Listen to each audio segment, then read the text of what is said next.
Mes chers concitoyens, concitoyennes, après la dissolution de l'Assemblée nationale à laquelle nous avons assisté l'année dernière, ce pays déjà divisé se retrouve maintenant fracturé en 3 blocs irréconciliables. Sans majorité, il y a fort à parier que notre nation s'effondre sur elle-même d'ici peu.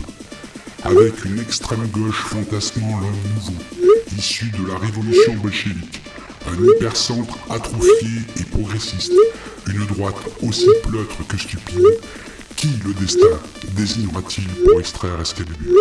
Assurément le plus digne. Mais où est-il? Généralement, lorsqu'un homme est de taille imposante, ne dit-on pas de lui qu'il est un homme grand.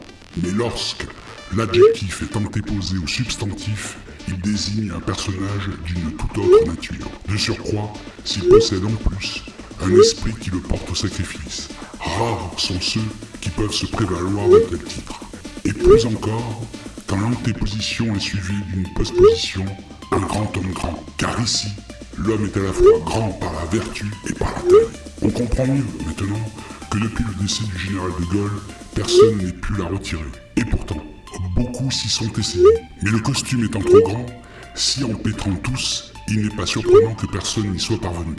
Le roi Arthur n'ayant pu trouver de successeur digne, l'institution demeure depuis orpheline. Car aucun ne veut prendre le risque de se soumettre au verdict du référendum dont le résultat, connu d'avance, irait contrecarrer leur ambition personnelle. En conséquence, la situation de la France sera sanctionnée par le bandit manchot républicain d'un carton rouge.